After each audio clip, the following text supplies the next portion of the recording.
Hello and welcome to 7 Minutes of Precision. My name is Sharif, I'm your host, and today my guest is Grant Ferneyhough, the owner of Grantlers Outdoors Ltd. And the importer of Fort Scott Munitions in Canada. Grant, welcome to the show. We're honored to have you. Hey, thanks for having me. How's it going, man? Excellent, excellent. Going It's been well? some The, time. the, the weather is getting a little better? Yeah. Finally Season putting is some starting? summer. Yeah. Putting some summer boots on the cars and just kind of getting ready for the nice weather to get out shooting on the range. I was at the range this morning up in Parry Awesome. Sound, so just Okay, starting to join that club. So I'm looking forward to it. great. Awesome. All right, so you are the importer of Fort Scott Munitions in Canada. How long you've been doing that? I've been doing it now for about a little over a year, Okay. about 14, 15 months now. Hmm. And yeah, I was slowly started in southern Ontario, working our way to northern Ontario, and now into Quebec, of course, and also in Alberta. Awesome. Okay. So we'd like to talk a little bit about the projectiles. So Fort Scott Munition makes solid copper projectiles, correct? Yeah, that's right. Yeah, we Eh, have two lineups of solid copper and solid mhm. brass. Okay. And I'll start with the TUI technology. Yeah. Tell us a little bit more about it. So the TUI is tumble upon impact. Hmm. It's designed to cut through air with precision sub MOA ammunition across multiple different firearm platforms, and it's designed for tight groups. And then after it hits, the terminal performance is just as devastating. So we're getting Okay. phenomenally tight groups, and then we're getting the terminal performance as well. So it's one of the only ammunitions that's on the Canadian market right now that we can confidently say that you're able to hunt with as well as shoot in competitions with. So if I understand this correctly, the moment, if we're talking hunting wise, the moment the projectile will hit the target or the animal, it will go in straight, and then once it hits water based flush, like water based, it will start to tumble on the inside, correct? Yeah, that's right. So it's a good point. So it only actually will start its tumbling through the target if it's a water based or a soft tissued substance. So Okay. you take the hide of an animal, whitetail deer, moose, black bear.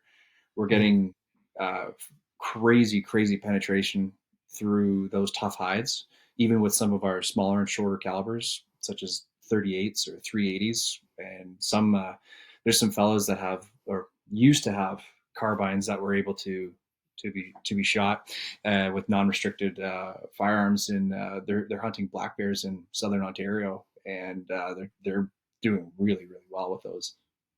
Okay. And none of your projectiles is designed to break inside the animal. Dude, it will stay all intact, correct? So we're roughly getting around a 97 to 98% weight retention after being Okay. shot. Now, when it hits a soft tissue, it doesn't form the way like a normal hollow point or ballistic tip would penetrate, where it explodes and starts to frag out and doing Hmm. different things inside the animals. What ours does is it goes inside and then it starts to hydroplane in because of its pointiness in nature. So Okay. for those guys that aren't used to our rounds or haven't seen it, they may look at it and say like, "Well, that's a full metal jacket." Well, it's not a jacketed round. There's no jacket on it. It's Hmm. solid monolithic metal or copper, Right. and because the weight distribution from the tip to the butt of the projectile itself, it'll start to hydroplane and kind of like a kind of like a car if you're going down the road far like too fast and Right. you hit a big puddle, you start to Hmm. hydroplane, right? Exactly. Your ass end might kick out, but instead of being able to correct yourself, picture that at 3,000 feet per second, and then once the back end kicks out, it automatically starts to tumble. So Okay. none of our products gets to market unless it's guaranteed to tumble, and none of the products goes to market unless it's hitting sub MOA milestones. Okay. All right. So you told me you have two lines. You have copper, solid copper projectiles, and solid brass projectiles. Yeah. What is the advantages of shooting that over that, and specifically the brass? Because I think it's more or less common in the market.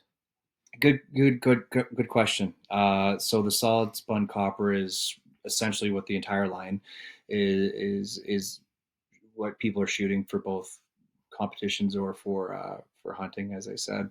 But we have two specific calibers that we're working with in the solid spun brass. Mhm. Uh, the 5.56 specifically in 62 grain, and Okay. our 338 Lapua Magnum, which is a 250 grain weight. So Okay. specifically, when it comes to the 5.56, I would usually gear people that are into tactical or law enforcement application for the brass. Now, that's not to say that it won't do well or do the exact same with the copper. However, on the periodic table, it's a tad harder of a metal, just a little Okay. bit. Mhm. So it just gives a little bit more strength when striking a like the door of a vehicle, for example. So Okay. you're going to be able to hold that weight retention just a tad harder. And I've had the chance and the opportunity to test some of this stuff with some law enforcement in Ontario, and really proud and really happy to say that we're actually working with the British Columbia sheriffs just as of last week. So they're going to be Awesome. installing it in their carbines as well. That's great. Yeah. But ballistically, there's no difference, or the No, difference is very negligible. very minute. Like it's so small that it's fractional. Okay. Now, some of your projectiles are smooth, and some of them have driving bands, if that's what you call them. I think some brands call them differently, um, and that's something we don't usually see in jacketed projectiles. Right. Correct. Now, Right. tell us a little bit more about driving bands. Good question. I'm not overly versed on that myself. I wish I knew more about the reloading factors of it. However, I can say that they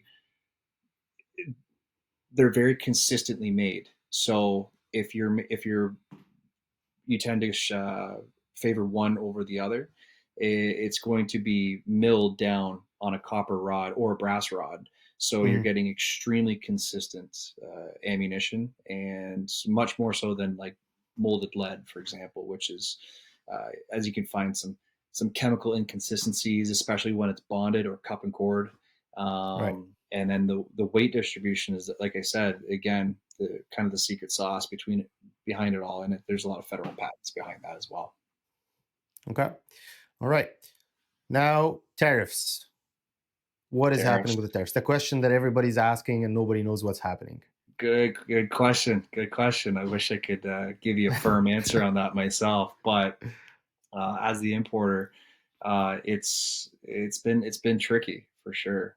It's been something that I've been trying to navigate myself to again make sure that people are happy, and it's going to be competitively priced out there on the market for what ours is doing versus others. That being Mhm. said, though, uh, availability is still very much out there. We still have quite the availability throughout the entire line. It has Okay. nothing to do necessarily with how the factory ammunition is made or how we produce our projectiles. So, we can be very confident with that. However, it is made in America. So we are going to be subject to tariffs as it comes into Canada. That being said, 80 to 90% of all ammunition in the Canadian market entirely is American made ammunition. So Yeah. as costs rise, or as the costs are incurred by the importer, and unfortunately it's kind of a trickle down effect. So that being said, we want to make sure that our clients are happy, and the people that our customers at the end of the day that are shooting this stuff are very happy with what they're receiving. So I'll be working with my government partners and the people that are kind of helping this get here to Yeah. make sure that we can achieve the right price for the right job. Okay. All right. So, as I guess some of our listeners know, at Precision Zone, we do have Fort Scott munition projectiles. We don't have ammunition though. So, if people want to ask a little bit more about ammunition for Fort Scott munition, how can they contact you? Yeah, so on grantlersoutdoors.com, you can reach out to me directly.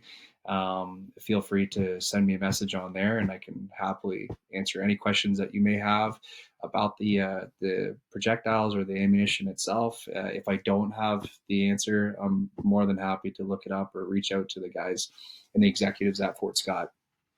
Just for a little light, like the guys that are there are fantastic guys. They're just small town boys that like to hunt and fish and just get Mhm. outdoors and enjoy themselves. So, as we navigate these tariffs, I can tell you firsthand that I'm working extremely hard to make sure that this is going to get to your shop at a timely manner, and I'll make sure I'll do everything in my power to get it there. Just for reference and kind of a good little story. There was a load that was coming in actually, and you had some products that were coming as well, and Mhm. there was some delay in the last shipment that I had that was supposed to make it pre tariffs. And on Okay. March 3rd, it was supposed to be in Canada. Everything was to arrive as scheduled. However, there was some weather delays somewhere in Brownstown, Illinois, I believe. Okay. So that was going to push the date of delivery by about a day. So Mhm. what I did was I called up my freight company. I said, "Hey, I need this right now. Like we're gonna get stuck with all these tariffs. Like I gotta make sure it gets here." So Right. what I did was I intercepted the load. I drove down to Dayton, Ohio myself. I loaded everything into the back of my car, and so I Oh drove my god. across. And I cleared everything myself at the border, and everything was good. But I made it with an hour and 20 minutes to spare. So everything was cleared within the hour of the time it's going from the tariffs or from pre-tariffs to tariffs. Wow, that's awesome. That's a lot Yeah. of effort from your side. Well, I want to make sure you actually get it. It was cutting it pretty close to the wire. Awesome. Grant, this brings us to the end of our episode. Thank you so much for being with us and being generous with your time and your knowledge. Thanks for And having me. Yeah. yeah, for the listeners, we would like to hear from you. Have you shot Fort Scott munitions before? What was your experience reloading or shooting them? Let us know in the comments. Thanks for tuning them. Until the next time. Awesome. Thanks.